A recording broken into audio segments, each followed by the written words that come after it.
What you've been giving us then is that kind of great big seismologist overview, and it was, for some of us, not as easy to penetrate as the bedrock was with your radar, potentially. So what I want to do is, in a moment or two, just go to some questions off the floor. But I think we've got a microphone which is working. In fact, I'll get you to come up to the podium and just address a couple of things. I just want you to put it, again, as much as you can, and I know it's difficult, but as much as you can in a relatively simple context. What I'm hearing you say is that the earthquakes that are now occurring off the coast are occurring in rock that is pretty fragmented, that fragmentation of itself therefore means that it's not likely to produce the big significant earthquakes of our nightmares, that it's much more likely to be maybe a 5, 5.5 and then a decreasing sequence. Have I got that part right? Yeah, I think... Come over here. Thank you. There is always a chance that these other structures, as we've seen, they can join up a little bit in some of the biggest structure. The talk was that the Kaiapoi fault, as it's being now observed, if you join all little pieces together, it could be up to 25 or 30 kilometres long. That would be consistent with a maximum magnitude of about 7 out there. We don't see that structure, we don't see that anywhere near where the earthquakes are occurring at the moment. And from those depth sections, we can see it hasn't happened in the past. So our guidance on that is that therefore it will not, in that small area, produce the 6.5 or 7. If the earthquakes were to migrate further away, they could migrate, of course, onto some of these other known structures that we know that have produced, very rarely, these larger earthquakes in the past.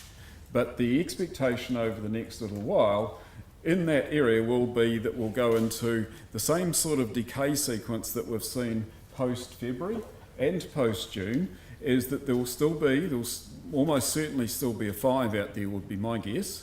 There will be quite a few 4s, and we're still feeling 3s on a daily basis. That will go on for a time, but it will slowly diminish. Whether it rejuvenates again, so post-September, we thought, okay, we've had a big earthquake, we'll go through just a very simple aftershock decay sequence and then we'll go back to an old background. 6 months later, we had this rejuvenation event. We've had 2 or 3 or 4 of these now. So if that's the behaviour of how the earthquakes are going to occur in Christchurch, in Canterbury going forward, then it'll die away. There is a possibility of a rejuvenation event somewhere.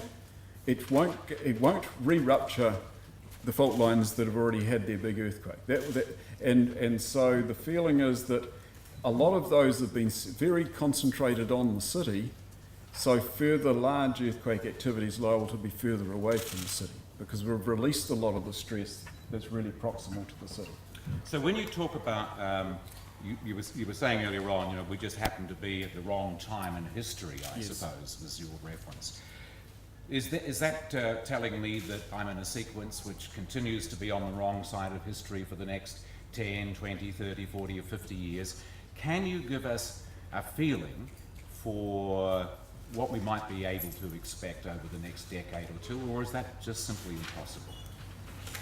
It's a really difficult question, this forecast accurately. What we have seen from some other calculations from the scientific community is that the stresses imposed from the Darfield earthquake might be a perturbation of the order of 30 years. Now, that's to say that you've disturbed the background for a period of several decades. We can also look at other parts of the world or other parts of New Zealand, and we can look at the Northwest Nelson region. You look at Murchison through Anangahua through Westport over a period of quite some time. They were a sequence of earthquakes in an area that doesn't normally have earthquakes either, but they were often a long period between, and they didn't reoccur in the same place. It moved around. So I think that's coming back to the same thing, is that Christchurch's city has probably has had a lot of earthquake activity. A lot of the stress must be released in the Christchurch city area. But for Canterbury, there may well be an ongoing sequence over a period of a few decades. When you look at the detail of Northwest Nelson now, actually there's still some remnant earthquakes happening there from the Inangahura earthquake. Now, when you say stop, well, they don't stop, but in Inangahura, they're still there, but they're not really detectable, and they're not worrying people about getting on with their lives. So we're progressing into a period where I think that, this current earthquake, I think, has been damaging to people's confidence, damaging probably mentally rather than physically.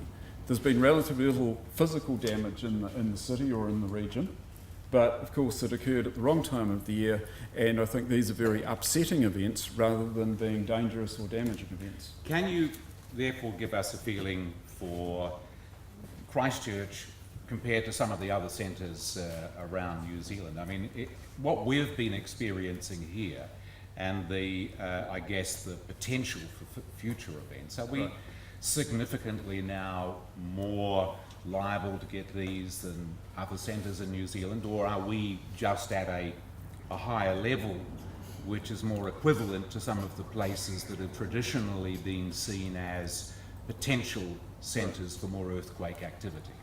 Right now, I think, Stephen, we would be well above Wellington activity rates right now.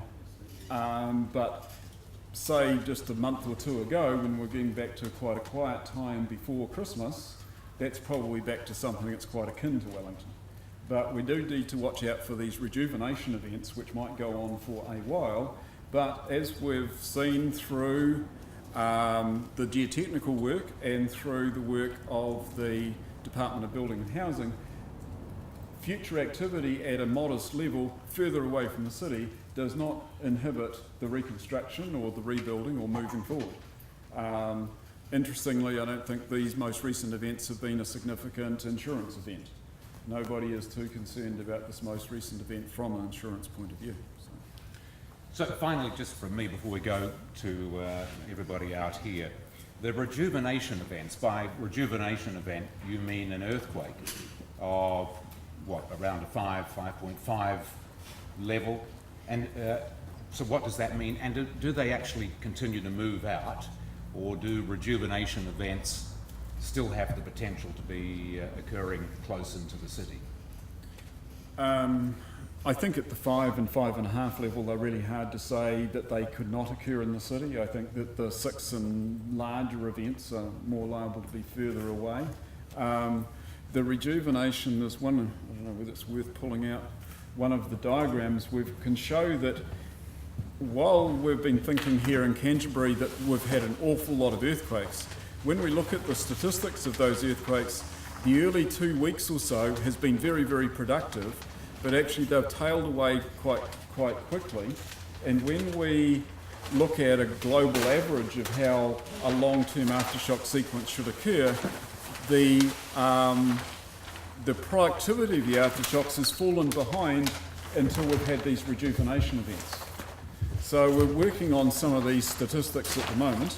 I was thinking of not that one, but the other, the cumulative one. Sorry, Stephen. When we look at the whole package now, post-September, we're starting to look like we've filled up the expected number of aftershocks, getting towards it with a fairly large uncertainty. But for a while, post-September, we were a long way, and this is with hindsight, we were quite a long way behind the expected number of earthquakes. We're now catching up to the number of expected earthquakes. So in one sense that is good news. That is good news. Because you're accounting for what some people were describing as the lost or missing energy. Yes. That has now been expressed in a series of earthquakes. That's right. So you would expect that over the coming months our potential for these sorts of events statistically is going to significantly decline to a background level which is more akin to a much broader area of New Zealand. Or being in a Nungahua Junction or a Murchison or something like that. Okay. This is the plot I was thinking of. Stephen, I was hoping you were going to talk to this. The blue line is the average aftershock expectancies, okay, over a long period of time, well, over a period of time, and this is just a number, what we've had, and this is some uncertainty on that. This is not, you know, there's always uncertainty or variability about what is average, okay? So this is some sort of estimate of the uncertainty about the expected number. This is the numbers that we have had, okay? And this is post-September, and you see that there is a large gap in here.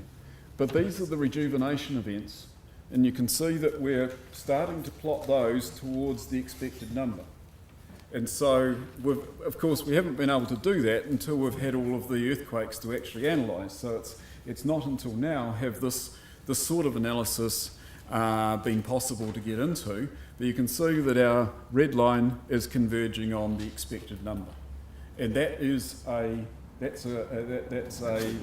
good news. Yeah, it doesn't mean to say the earthquakes are going to stop.